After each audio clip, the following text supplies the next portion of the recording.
ምህናጽ ፕሮጀክት ዳናካሊ ኣብ ናይ መወዳእታ ደረጃ በፂሑ ብሰንኪ ኮቪድ ተቋሪጹ ዝጸንሐ ቅድድማት ብሽክለታ ዳግም ኣብ ዝጀመረሉ ኤርትራዊ ናትናኤል ተስፋጽዮን ዓወት ተጎናጺፉ ቻይና ካብ ኤርትራ ትሽምቶ ዚንጎን ነሓስን ብዕጽፊ ከተዕብዮ እያ ሰላም ክቡራት ተኸታተልቲ ዝመደብ ኣብ ከተማ ፓሪስ ካብ ዝርከብ ስቱድዮ ኤረና ዝዳሎ ሶሙናዊ መደብ ኢኹም ትከታተሉ ዘለኹም ኣብ ናይ ሎሚ ትሕሶና ብተወሳኺ ግብፂ ምስ ኢትዮጵያ ዘሰሓሕባ ዘሎ ጉዳይ ናይል ብወተሃደራዊ ሓይሊ ክትፈትሖ መደብ ከም ዘይብላ ፕረዚደንት አልሲሲ ገሊጹ ቀዳማይ ሚኒስትር ኻይረ ካብ ስልጣኑ ክእለ ፓርላማ ሶማል ናይ ድጋፍ ድምፂ ሂቡ ባንክ ልምዓት ኣፍሪቃ ንሃገራት ቀርኒ ኣፍሪቃ ኣሳት $10 ሚልዮን ብሓገዝ ይህብ ክቡራት ተኸታተልቲ ክሳብ ፍጻሜ ምሳና ክትጸንሑ ብኽብሪ ዝዕድመኩም ምስ ኣዳለውቲ ዝመደብ ቢንያም ስሞኔ ሰናይ ምክትታል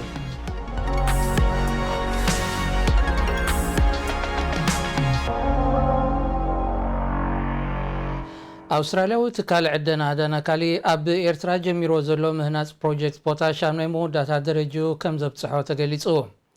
እቲ ትካል ኣብ ዘውፅኦ ሓበሬታ ሚኒስትሪ ጸዓትን ማዕድንን ኤርትራ ነቲ ኣቕሪብዎ ዝነበረ ናይ ስራሕ መደባት ብምቕባሉ ዝተሰምዖ ሓጎስ ድሕሪ ምግላጽ ፍርያቱ ክጅምር ድልው ከም ዘሎ ኣፍሊጡ እዚ ምስቲ ብመንግስቲ ኤርትራ ዝውነን ትካል ኤናምኮ ንፍርቂ ተሻሪኹ ዝሰርሕ ትካል ምህርቱ ንዕዳጋ ብዘቕርበሉ እዋን ኣብ ዓለም ሓደ ካብቶም ቀንዲ ኣፍረይቲ ንመስርሒ ድኹዑ ዘገልግሉ ንጥረ ነገራት ክኸውን ትፅቢት ይግበረሉ ኣብ ውሽጢ እዚ 36 ኣዋርሕ ፍርያቱ ንዕዳጋ ከውርድ መዲቡ ዘሎቲ ናይ ኮሊሊ ፕሮጀክት ኮርፖሬሽን ፋይናንስ ኣፍሪካን ኢምፖርት ኤክስፖርት ባንክ ኣፍሪካን ብሓባር ብዝሃብዎ ናይ $200 ሚልዮን ለቓሒ ዕማማቱ ኸሳልጥ ኮርፖሬሽን ፋይናንስ ኣፍሪቃ ናይ $50 ሚልዮን ብርክውን ካብቲ ትካል ገዚኡ ከም ዘሎ ይፍለጥ $25 ሚልዮን ካብዚ ድሮ ተኸፊሉ እዩ ዝተረፈ ኣብ ወርሒ ጥቅምቲ ናይ ዝሒዝናዮ ዘለና ዓመት ክኸፍለዩ ፕሮጀክት ኮሎሊ ኣብ 2021 ዓመተ ምህረት 300 ካብ ሓፈሻዊ ሃገራዊ እቶት ኤርትራ ክሽፍን እዩ ኣብ 2030 ከዓ 50 ኤርትራ ንሰደድ ካብ እትልእኾ ክሽፍን ምዃኑ ጸብጻባት ውድብ ሕቡራት ሃገራት የመልክቱ እዚ ነሳት 10,000 ሰባት ናይ ስራሕ ዕድል ክፈጥር ተፅቢት ዝግበረሉ ፕሮጀክት ኣብ ካልኦት ሃገራት ከም ዓብይ ጸጋ እኳ ዝረአ እንተኾነ መንግስቲ ኤርትራ ንኩሉ ዕደናዊ ንጥፈታት ሃገር ብግዱድ ዕስክርና ዘካይዶ ምስ ምዃኑ ንካልእ ተወሳኺ ምግሃስ መሰላት ማዕጾ ዘርሑ ከይከውን ስጋኣት ሓያል ወገናት እዩ ወራር ዕስለምበጣ ኣብ ምብራቕ ኣፍሪቃ ኣብ ዘራእቲ ዘስዕቦ ዘሎ ዕንወት ብቐሊሉ ዝግመት ኣይኮነን ኣብዚ ናይ ለበዳ ኮሮና ቫይረስ እዋን ከዓ ንሃገራት ቀርኒ ኣፍሪቃ ብፍላይ ዝያዳ ቁጠባዊ ጸገም ከም ዝኸውን ዘጠራጥር ኣይኮነን ብሪጣንያ ነዚ ዕንቅፋት እዚ ንምቕራፍ ፋይናንሳዊ ሓገዝ ክትገብር መዲባላ ዝርዝሩ ስዒቡ ይቐርብ ብሪጣንያ ኤርትራ ኣብ እትርከበን ሃገራት ምብራቕ ኣፍሪቃ ንዝተረኣየ ወራር ዕስለምበጣ ንምምካት ዝውዕል ኣስታት $20 ሚልዮን ብሓገዝ ኣበርኪታ እቲ ሓገዝ ብመንገዲ ውድብ መግብን ሕርሻን ኣብ ምምካት ወራር ኣንበጣ ክውዕል እዩ ካብ መወዳእታ ወርሒ ናይ ዝሓለፈ ዓመታት ሒዙ ኣብ ምብራቕ ኣፍሪቃ ዝተረኣየ ወራር ዕስለምበጣ ዛጊድ 10,000 ሄክታር ልሙዕ መሬት ከጥቅዕ እንከሎ ሚልዮናት ሰባት ተጸበይቲ ህጹጽ ረድኤት ክኾኑ ኣገዲዱ ብወራር ዕስለምበጣ ብዝያዳ ዝተሃስያ ሃገራት ኢትዮጵያን ሶማልን እኳ እንተኾና ኣብተን ካልኦት እውን ኣሽሓ ስድራ ቤታት ንሓደጋ ጥሜት ተቓሊዖም እዮም ውድብ መግብን ሕርሻን ምስ 10 ሃገራት ምብራቕ ኣፍሪቃ ብምትሕብባር ኣብ ዝገብሮ ዘሎ መኸተ ወራር ዕስለምበጣ 600,000 ሄክታር መሬት ካብ ብርሰት ተኸላኺሎ ኣብ ልዕሊ 400 ሚልዮን ዝኣኽሉ አንበጣ መድሃኒት ብምንጻግ 1.2 ሚልዮን ቶን ዝግመት እኽል ከም ዝደሓነውን ይገልጽ ተወሳኺ መኸተን ምክያድን በተወራር ንዝተሃስዩ ንምሕጋዝን ድማ ናይ $170 ሚልዮን ሓገዝ ካብ መሻርክቲ ይሓትት ኤርትራዊ ተቐዳዳማይ ብሽክለታ ናትናኤል ተስፋጽዮን ኣብ ውድድር ክላሲካል ቾርኪዮ ሞንቲ ኮራሊ ዓወት ተጎናጺፉ ዝርዝር ትሕሱ ስዒቡ ይቐርብ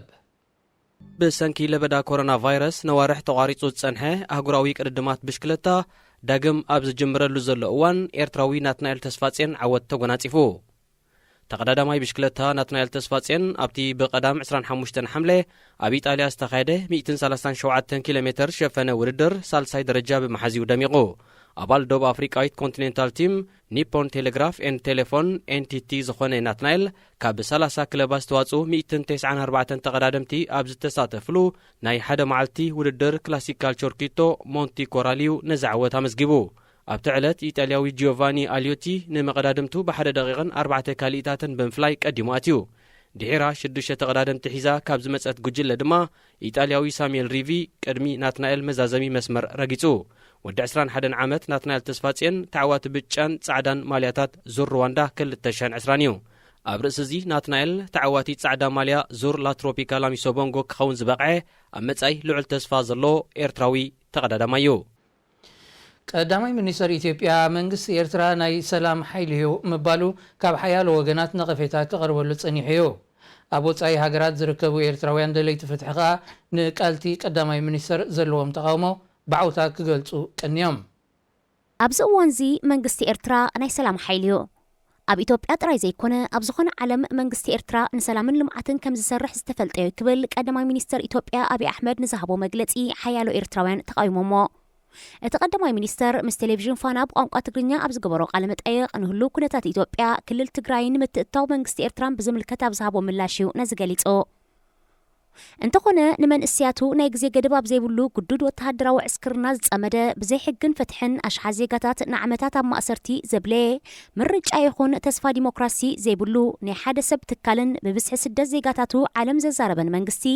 ከም ናይ ሰላም ሓይሊ ክግለጽ ብዓይኒ ቀዳማይ ሚኒስተር አብይ አሕመድ ጥራይ ክብሉ ብዙሓት ኤርትራውያን ኣብ ማሕበራዊ ሚድያታት ተቃውሞታቶም የስምዑ ኣለዉ ሰላም ኣብ ቤት ካዩ ዝጅምር ዝበሉ ካልኦት ድማ ኣብ ቤቱ ሰላም ዘይብሉ ንዜጋታቱ ብምልክን ራዕድን ንኣስታ 30 ዓመታት ዝገጸ መንግስቲ ናይ ሰላም ሓይሊ ክበሃል ዘስደምም ምዃኑ ጠቂሶም ቀዳማይ ሚኒስተር ኢትዮጵያ አብይ አሕመድ ድሌቱ ረህዋን ሰላም ጎረቤት ህዝቢ ኤርትራን ክርኢ ዘይኮነ ንፕሬዚደንት ኢሳያስ አፈወርቂ ብምሕጓስ ግዝያዊ ፖለቲካዊ ረብሓታቱ ንምኽሳብ ጥራይ ይጽዕር ከም ዘሎ ዘጉልሐ መግለጺ ምዃኑ ዘመልከቱን ኣለዉ ኣብ ኢትዮጵያ ጥራይ ልዕሊ 120,000 ኤርትራውያን ስደተኛታት ከም ዘለዉ ኣረጋጊጹና ፈለጠ ናይ ሰላም ሓይሊ ካብ ዝኾነ መንግስቲ ክንዲ ዝኣክል ብዝሒ ህዝቢ ስለምንታይ ተሰዲዱ ክምልሶ ዝግባእ ሓቂ ምንባሩን የረድኦ ኩባንያ ቻይና ኣብ ኤርትራ ኣብ 4 ፕሮጀክታት ካብ ዘካይዶ ዘሎ ዕደና ዚንጎና ሓስን ዝበዝሐ ናብ ቻይና ክልኮ ምዃኑ ተሓቢሩ እቲ ሺስዋን ዝተባሃለ ኩባንያ ካብ ዝሓለፈ ዓመታት ሒዙ ብፕሮጀክት ኣስመራ ዝፍለጥ 4 ቦታታት ናይ ዘካየዶ ዕደና ፍርያት ናብ ዕዳጋ ዓለም ከቕርብ ጸኒሑ እዩ 50 ሚታዊት ካብኡ ናብ ቻይና ክልኮ ጸኒሑ ኣብዚ እዋን ዝኸዓ ዝያዳ 50 ሚታዊት ፍርያት ናይቲ ፕሮጀክት ናብ ቻይና ክልኮ ምዃኑ ተገሊጹ እዚ ድማ ቻይና ካብ ካልኦት ሃገራት ከተእትዎ ዝጸንሐት ብዝሒ ዚንጎን ናሓስን ብሰንኪ ኮሮና ቫይረስ ስለዝነከየ ምዃኑ ኣብ ቁጠባን ዕደናን ዘተኮረ ጸብጻባት የመልክት ቲንክስ ዝተባሃለ መርበብ ሓበሬታ ኣብ ዘቕረቦ ጸብጻብ ሓፈሻዊ እታው ዚንጎን ናሓስን ቻይና ኣብ ወርሒ ሰነ ከንቆልቁል እንከሎ ካብ ኤርትራን ኣውስትራልያን እትሽሙቶ ግና ብ42 ሚታዊት ከም ዝወሰኸ ጠቂሱ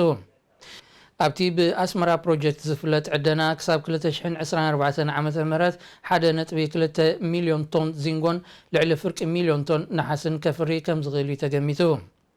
ኣብ ኤርትራ ብውሕዱ 16 ኩባንያታት ወጻኢ ንጥፈታት ዕደና ኣብ ምክያድ እኳ እንተለዋ ብዛዕባ ፍርያት ንኹን ዛጊት ናብ ዕዳጋ ዘቕረብኦ ብዝሒ ማዕድንን ካብኡ ዝተረኽበ ኣታዊታትን ብዝምልከት መንግስቲ ኤርትራ ንህዝቢ ግሉጽ ሓበሬታ ኣይህብን እዩ 95 ኤርትራውያን ዝርከብዎም ሓተት ዕቑባ ጽዒና ካብ ገማግም ባሕሪ ሊብያ ዝተበገሰት ጃልባ ኣብ ማእከላይ ባሕሪ ንልዕሊ 2 መዓልታት ኣብ ሰንፈላል ድሕሪ ምጽናሓ መንግስቲ ማልታ ናብ ክልል ማያቱ ክትጽጋዕ ፈቒዱ እታ ጃልባ ኣብ ሰንፈላል ኣብ ዝነበረትሉ ሞተራ ጠፊኡ ማይ እውን ከተልሕቕ ጀሚራ ነይራ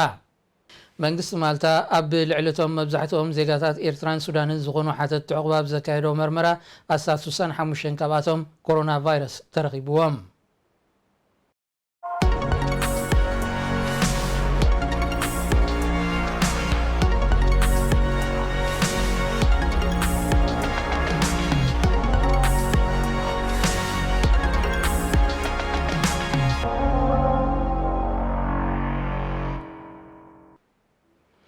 ባንክ ልምዓት አፍሪቃ በሰንኪ ለበዳ ኮሮና ቫይረስ በቁጠባ ንስተሃስያ ሃገራት ቀን አፍሪቃ 10 ሚሊዮናት ዶላር ሓገዝ ምስልዑ ፍሊጡ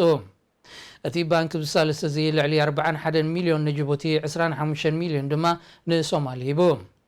እቲ ገንዘብ ኣብ ሃገራዊ ባጀት ዘን ሃገራት ክውዕል ምዃኑ መግለጺ ናይቲ ባንክ ኣነጺሩ ኣቐዲሙን ኤርትራን እትርከበን ሓያሎ ሃገራት ምብራቕ አፍሪቃ ናይ 10 ሚሊዮን ዶላር ሓገዝ ከም ዝገበረ ባንክ ልምዓት አፍሪቃ እቲ መደብ ቀጻሊ ምህላውና ተንቢዮ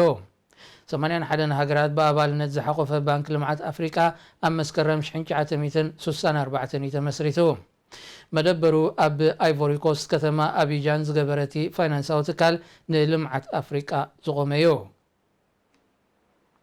ኣብዚ ቁጠባ ሃገራት አፍሪቃ ብሰንኪ ለበዳ ኮሮና ቫይረስ ብከቢድ ክህሰብ ምዃኑ ዝግለጸሉ ዘሎ እዋን እቲ ባንኪ ክሳብ 10 ቢልዮን ዶላር ዝግመት ናይ ልቕሕን ሓገዝን መደባት ኣዳልዩ ከም ዘሎ ይሕብር። ግብፂ ምስ ኢትዮጵያ ዘሳሕባ ዘሎ ጉዳይ ኣጠቓቕማ ናይልን ኢትዮጵያ ተሃንጾ ዘላ ዲጋ ተሃድሶን ብወታደራዊ ሓይሊ ናይ ምፍታሕ መደብ ከም ዘይብላ ፕሬዚደንት ዓብደልፋታሕ አልሲሲ ገሊጹ። እቲ ፕሬዚደንት ብ28 ሓምለ ብዛዕቦ መግለጺ ኢትዮጵያ ተሃንጾ ዘላ ዲጋ ንግብፂ ስጋኣት እኳ እንተኾነ እቲ ጉዳይ ብዘተን ዲፕሎማስን ንምፍታሕ ፃዕርታት ክቕፅል ምዃኑ ስሚሩሉ። ህዝቢ ግብፂ ብዛዕባ እዚ ናይ ኢትዮጵያ ተበግሶ ፈርሂ ከም ዘለዎ ብምጥቃስ ግብፂ ነቲ ጉዳይ ንምፍታሕ ወተሃደራዊ ሓይሊ ክትጥቀም ትኽእል እያ ዝብል ሙግት ግና ሜድያታት ዝበልኦ ዳ እምበር መርገፂ መንግስቲ ግብፂ ከም ዘይኮነ ነፂሩ። ኢትዮጵያ ሳላ ዝወረደ ሓያል ዝናብ ዲጋ ተሃድሶ ከፊላው ማይ ክዕቁር ድሕሪ ምጅማሩ ግብፅን ሱዳንን ብዛዕባ እቲ ጉዳይ መብርሂ ክወሃበንን ዘተ ብስሩዕ ክካየድን እየን ዝጠልባ። ካብ 2011 ኣትሒዙ ክህነፅ ዝጀመረ ዲጋ ተሃድሶ ዝበዝሐ ክፋሉ ተዛዚሙ መጠናዊ ማይ ክዕቁር ከም ዝኻለ ብወገን ኢትዮጵያ ይግለጽ። መንግስቲ ዚምባብዌ ስርዓት ሙጋቤ ናይ ሕርሻ መሬቶም ንዝመንጠሎም ጻዕዱ ሓረሶት 3.5 ቢልዮን ዶላር ክኽሕስ ኣብ ስምምዕ ከም ዝበጽሐ ተሓቢሩ። እቲ ካሕሳ ነቲ ኣብ ልዕሊ ሕርሻ ዝነበሮም ወፍሪ ዝወረደ ዕንወት ዝኽሕስ ዳ እምበር ናይ መሬት ካሕሳ ከም ዘይኮነ እዩ ተገሊጹ። ሮበርት ሙጋቤ ፕሬዚደንት ኣብ ዝነበረሉ እዋን ንልዕሊ 4,000 ጻዕዱ ሓረሶት ዝነበሮም ሰፋሕቲ ናይ ሕርሻ ወፍሪ ብምህጋር ንተጋደልቲ ነበርን ደገፍቱን ከም ዝዓደሎም ዝዝከር እዩ። እንተኾነ እቲ ናይ ቢልዮናት ዝግመት ናይ ሕርሻ ወፍሪ ብዘይተጸንዐ መገድን ንፖለቲካዊ ደገፍን ካብ ጻዕዱ ሓረሶት ምስ ተወስደ ይትረፍዶ ንሰደድ ንውሽጢ ሃገር ዝኣክል እቶት እውን ክርከቦ ከም ዘይከኣለ እዩ ዝግመት።